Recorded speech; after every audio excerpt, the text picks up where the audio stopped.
اور علامت ہوتی تھی اس بات کی کہ اس نے کچھ کر لیا ہے غلط جس کی وجہ سے یہ رو رہا ہے، تو ماں آتی تھی اس کو دھلا دیتی تھی۔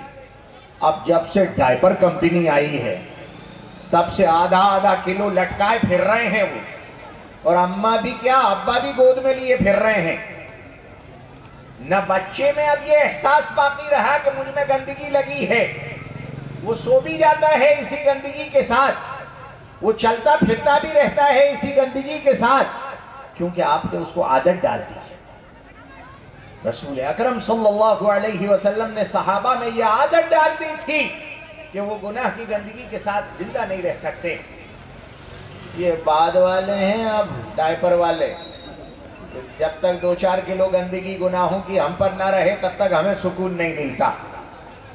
یہ بعد والے تو ہو سکتے ہیں، اس دور کے نہیں۔ رسول اللہ نے یہ علامت دی تھی۔ ہم سارے صحابہ کو تسلیم کرتے ہیں، ان کی عظمت کو تسلیم کرتے ہیں، اور سب کے حق میں رضی اللہ عنہم ورضوا عنہ کا پروانہ جو اللہ عز و جل کی طرف سے ابدی کلام قرآن پاک میں دیا گیا ہے، ہم اسے تسلیم کرتے ہیں۔ ہمارے یہاں صحابہ کے درمیان فرق نہیں، ہم سب کو عزت اور عظمت کی آنکھ سے دیکھتے ہیں۔ ہم سارے اولیاء کرام کی خدمات کو تسلیم کرتے ہیں، ہم سارے ائمہ کرام کی اجتہادات کو اور محنتوں کو اور اسلام کی توسیع کی خاطر دی گئی قربانیوں کو اور کاوشات کو تسلیم کرتے ہیں، اور اس سے فائدہ اٹھاتے ہیں، اس سے فائدہ اٹھاتے ہیں۔ جتنا اسلام پر لکھا گیا، جتنے اسلام پر تحقیقات کی گئی ہیں کائنات میں کسی مذہب پر نہیں ہیں، ہم ان سے صرف نظر نہیں کرتے، ان سب کو قبول کرتے ہیں۔ ہم جو دین مانتے ہیں وہ سب کو ماننے والا، ہر مذہب کو ماننے والا نہیں۔ اسلام کے اندر جو کچھ بھی ہے ہم سب کو مانیں گے، ساری شخصیات کو مانیں گے، ساری کاوشات کو تسلیم کریں گے۔ یہ وہ دین ہے جو جناب محمد الرسول اللہ صلی اللہ علیہ وسلم سے صحابہ کو پہنچا ہے، اور صحابہ سے جمہور امت نے ہم تک پہنچایا ہے، اور ہم یہی دین اگلی نسلوں میں منتقل کرنا چاہتے ہیں۔ ورنہ یہیں سے لوگ گلاٹے کھاتے ہو گئے ہیں۔ یہودیوں سے غلطی یہی تو ہو رہی ہے کہ وہ یہ کہہ رہے ہیں کہ موسیٰ کے بعد پھر کسی نبی کی ضرورت نہیں ہے، تو وہ حضرت عیسیٰ کو نبی نہیں مانتے۔ انہوں نے قتل کی کوشش کی ہی اسی لیے تھی، نہیں ہوا، یہ قرآن کہہ رہا ہے کہ نہیں ہوا، لیکن انہوں نے قتل کی کوشش کی اسی لیے تھی کہ وہ انہیں پیغمبر ماننے کو تیار نہیں۔ یہود کو جو رسول اکرم صلی اللہ علیہ وسلم سے دشمنی ہے وہ اسی لیے ہے کہ وہ حضور کو آخری نبی ماننے کو تیار نہیں ہیں، وہ قرآن کو آسمانی کتاب تسلیم کرنے کو تیار نہیں ہیں، آج تک نہیں ہے، آج تک نہیں ہے۔ یہ وہ لوگ ہیں جو کچھ تسلیم کرتے ہیں کچھ نہیں کرتے۔ یہ جو کچھ تسلیم کرتے ہیں کچھ نہیں کرتے یہ گمراہ ہوتے ہیں۔ اس لیے آپ دیکھیں بنیادی طور پر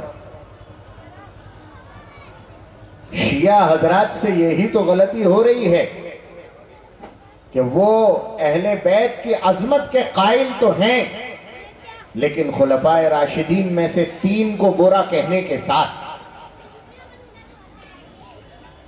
ابو بکر و عمر و عثمان رضوان اللہ عنہم اجمعین پر تہمت لگانے، برا کہنے، اور ان کو بعض لوگ کافر کہنے، بعض لوگ فاسق کہنے، بعض لوگ گمراہ کہنے، بعض لوگ ان کو حق چھین لینے والا قرار دے کر پھر اہل بیت کی تعظیم کرتے ہیں، حضرت فاطمہ کی تعظیم کرتے ہیں، حضرت عائشہ کی توہین کے ساتھ۔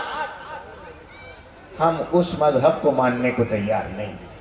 ہمارے یہاں حضرت فاطمہ بھی قابل عظمت ہیں اور حضرت عائشہ بھی قابل احترام ہیں، جس کے حق میں قرآن پاک کی 18 آیات جس کی عصمت کو بیان کرنے کے لیے نازل ہوں، جس کی بزرگی کو قرآن، جس کی پاکدامنی کو قرآن بیان کرے، ہم اس عائشہ کے سلسلے میں ایک لفظ نہ سننے کو تیار ہیں نہ بولنے کو تیار ہیں۔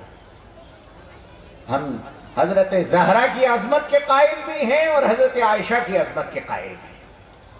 ہم حضرت علی اور اہل بیت کی عظمت کے قائل بھی ہیں اور اسی کے ساتھ ساتھ ہم خلفائے راشدین کی عظمت اور احترام کے قائل بھی ہیں۔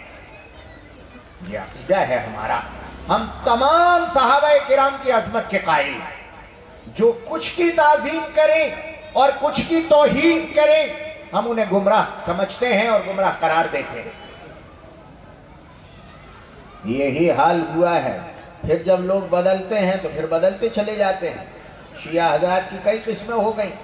بعض تو وہ ہیں جو یہ سیریا کے حکومت والے جو شیعہ رہے تھے نصیری، وہ تو حضرت علی کو خدا مانتے ہیں۔ دوسرا عقیدہ ان کے یہاں پایا جاتا ہے کہ ڈاک غلط آئی، نبوت تو حضرت علی کی تھی، جبرائیل نے غلطی سے ڈاک پہنچائی، حضور اکرم صلی اللہ علیہ وسلم کو 23 سال تک یہ غلطی ہوتی رہی۔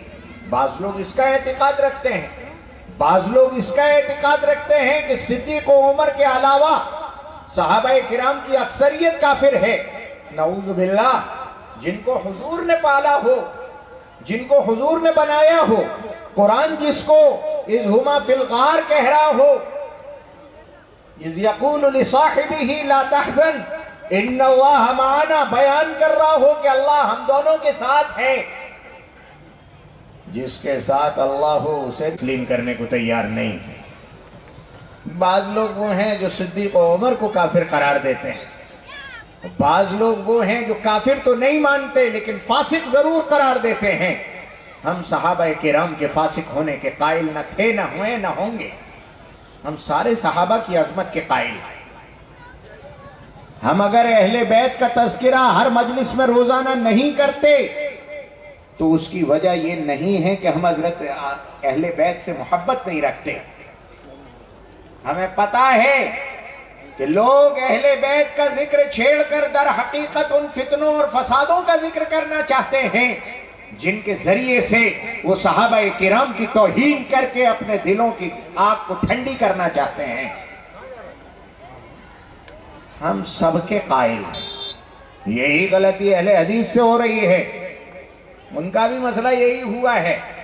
ایک حدیث جس پر حضور نے ایک مرتبہ عمل کیا ہے، آپ اس کو غالب رکھیں اس روایت پر جس پر حضور نے ساری زندگی عمل کیا ہے۔ جس پر ایک بار عمل ہوا وہ مرجو ہوگی، جس پر ہمیشہ عمل ہوا وہ راجح ہوگی، اس کا الٹا نہیں کیا جائے گا۔ حدیث کو قرآن پر غالب نہیں کیا جائے گا۔ کچھ حدیثیں جو میری مرضی کی، صحابہ کرام کو رسول اللہ صلی اللہ علیہ وسلم کا شاگرد ہونے کی حیثیت سے اس لجت ہوگا، اہل حدیث اسے تسلیم نہیں کرتے۔ صحابہ کا جو مقام قرآن نے دیا ہے، آمنو کما آمن الناس، قرآن کہہ رہا ہے ان کا ایمان معیار ہے۔ جو اس کو تسلیم نہیں کرتے ہم ان کے ساتھ نہیں جا سکتے۔ یہی غلطی جماعت اسلامی سے ہو گئی۔ ان کا کہنا ہے کہ ہماری عقل قرآن کو سمجھنے میں آگے بڑھی ہوئی ہے۔ ہمارا کہنا ہے رسول اکرم صلی اللہ علیہ وسلم نے جن شاگردوں کو پڑھایا ہے وہ زیادہ افضل ہیں اسلام کی تشریح میں، قرآن پاک کی تفسیر میں۔ وہ اعلیٰ ہیں جو وہ کہیں گے معنی اسے جائے گا۔ انہوں نے جن کو پڑھایا ہے وہ جو کچھ کہیں گے معنی انہیں جائے گا۔ آپ کی بات غالب نہیں ہوگی، غالب صحابہ کی بات ہوگی۔ یہ فرق ہے جو رہے گا۔ جو لوگ اولیاء اللہ کو صحابہ پر ترجیح دے دیں، ہم اولیاء اللہ کی عظمتوں کے قائل ہیں، ان کا احترام کرتے ہیں اور یہ سمجھتے ہیں کہ ان کی خدمات کے صلے میں آج ہم مومن ہیں۔ انہوں نے جو کاوشات، جو قربانیاں دی ہیں اور جو محنتیں کی ہیں، تاریخ کے روشن نقوش سے انہیں کبھی فراموش نہیں کیا جا سکتا، لیکن کسی ولی کو کسی صحابی پر ترجیح نہیں دی جا سکتی۔ جو مقام صحابہ کا ہے، جو مقام انبیاء کا ہے وہ اعلیٰ ہے۔ اولیاء اللہ کا مقام اس کے بعد کا ہے۔ یہ ترتیب خود قرآن پاک نے بنا کر رکھی۔ ہم اس ترتیب کے ساتھ سب کی عظمت کے قائل ہیں اور یہی بات اپنی نسلوں کو پہنچانا چاہتے ہیں. چونکہ مکاتب میں اس وقت بہت کم دیا جا رہا ہے. یہ تو اللہ کا شکر ہے کہ اب مکاتب ایک دوسرے سے جڑنے لگے ہیں اور یہ سنگٹھت ہو کر ایک جیسا نصاب جو صحیح عقائد، صحیح اخلاق اور صحیح احکام اسلامی پہنچائے. اللہ کرے کہ یہ بھی موقع آ جائے. دھیرے دھیرے یہ جو مکاتب جمع ہو رہے ہیں، یہ نوجوان علماء فکر کر رہے ہیں اپنے بڑوں کی سرپرستی میں. وہ ایک کہہ رہا تھا میری مدد کرنا، میں کہتا ہوں سارے مولویوں کی مدد کرنا، اس کی اکیلے کی نہیں، سب کی کرنا. سب کو ضرورت ہے اس وقت. سب کام کر رہے ہیں، اللہ کرے سب مل جل کر کام کریں. اللہ کرے کہ سب مل جل، یہ جو مل جل کر اب ہو رہا ہے اس میں بہت سی چیزیں نئی شروع کی جا سکتی ہیں بچوں کو پہنچانے کے لیے. ایک تو نصاب اب بن سکتا ہے جب مکاتب اکٹھے ہو رہے ہیں، لیکن بچوں کے پاس وقت بہت کم ہے، تو اس کے لیے بنیادی اسلامی عقائد اور بنیادی اسلامی معلومات اور تعلیمات کو پہنچانے کے لیے یہ کوئی اس کمپٹیشن کا راستہ ہے.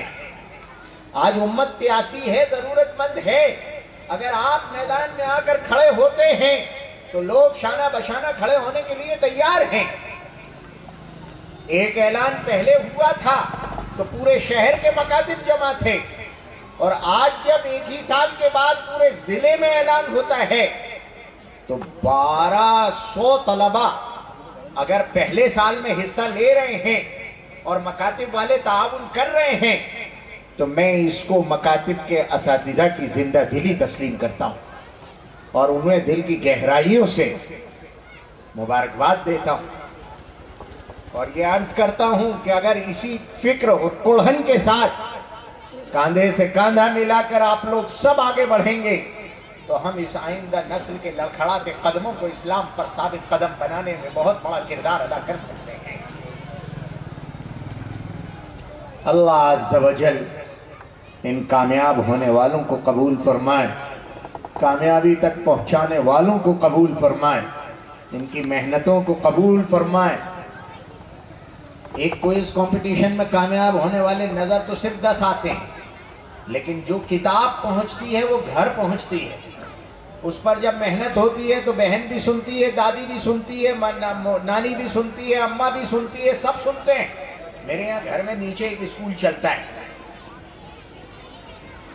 میری اماں بالکل بغیر پڑھی لکھی ہیں، اس کا اعلان کرنے میں کوئی تکلیف بھی نہیں ہے. اماں بوڑھی ہو چکی ہیں 85 سال کی، لیکن اب وہ جو نیچے 1 2 3 ہوتا ہے وہ یاد کرتے کرتے انہیں بھی ہو گیا ہے اوپر. وہ بھی سناتی ہیں کہ دانتوں کو ٹیتھ کہتے ہیں، وہ بھی فوٹ اور فیٹ کا فرق سناتی ہیں اوپر بیٹھے. کیا ہو رہا ہے کہ نیچے جو سنایا جا رہا ہے اس کی آوازیں اوپر آ رہی ہیں، وہ سن سن کے یاد ہو رہا ہے.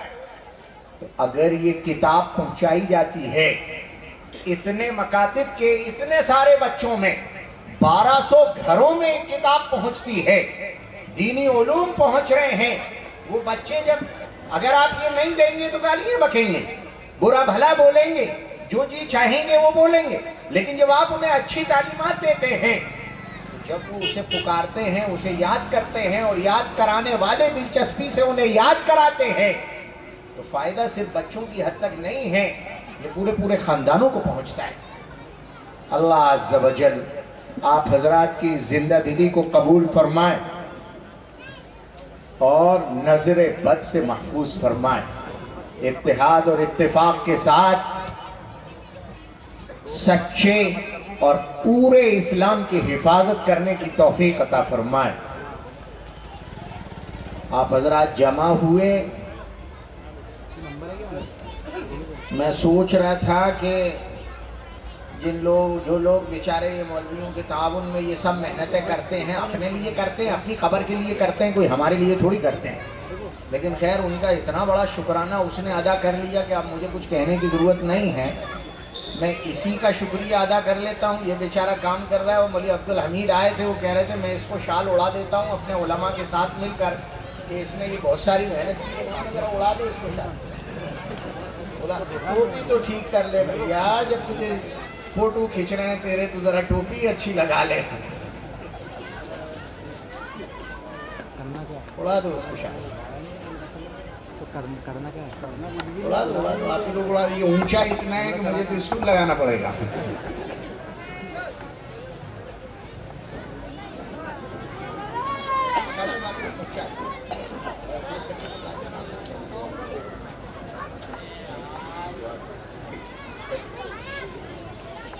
باقی مکاتب کا اعزازیہ ہے. میرے پاس وقت کم ہے, مجھے سفر کرنا ہے, اس لیے آپ دعا کر لو, اور دعا کے بعد وہ اعزازیہ کتنے مکاتب کو جانے والا ہے ان کا نام بول دیں گے اور اعزازیہ پہنچا دیں گے. ایسا کر لیں, یہ ایک ایک کا الگ الگ پردرشنی لگائیں. وہ تم کرنا, مجھے تمہارے کھانے سے کوئی واسطہ نہیں ہے. میں کیوں اعلان کروں تمہارے کھانے کا؟ وَلَكَ الْخَلْقُ كُلُّهُ وَلَكَ الْأَمْرُ كُلُّهُ وَإِلَيْكَ يُرْجَعُ الْأَمْرُ كُلُّهُ. اللهم صل على سيدنا محمد النبي الأمي وعلى آله وأصحابه وبارك وسلم. رب أعنا على ذكرك وشكرك وحسن عبادتك. ربنا ظلمنا أنفسنا وإن لم تغفر لنا وترحمنا لنكونن من الخاسرين. ربنا آتنا في الدنيا حسنة وفي الآخرة حسنة وقنا عذاب النار. اے اللہ اپنے ہی لطف و رحمت سے ہم سب کو ہدایت نصیب فرما, اور ہدایت کی برکت سے ہمیں حفاظت نصیب فرما. اپنی نسلوں کے ایمان کی فکر نصیب فرما. اپنی کاوشات جہاں جہاں جس درجے میں ہو رہی ہیں ان سب کو قبول فرما. ان کی معاونت کرنے والوں کو قبول فرما. ان کاوشات کو بار آور فرما. ان محنتوں کو بار آور فرما. نتیجہ خیز بنا دے. اے اللہ یہ امت کے نونہالوں کے دلوں میں ایمان کو اور اسلام کو راسخ فرما دے. انہیں قرآن پاک کا اور اس کے احکام کا عاشق اور دیوانہ بنا دے. پوری امت کو جناب محمد الرسول اللہ صلی اللہ علیہ وسلم سے سچی محبت نصیب فرما دے.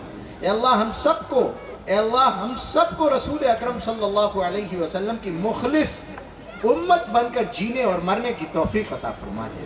اسی پر ہمارا خاتمہ فرما.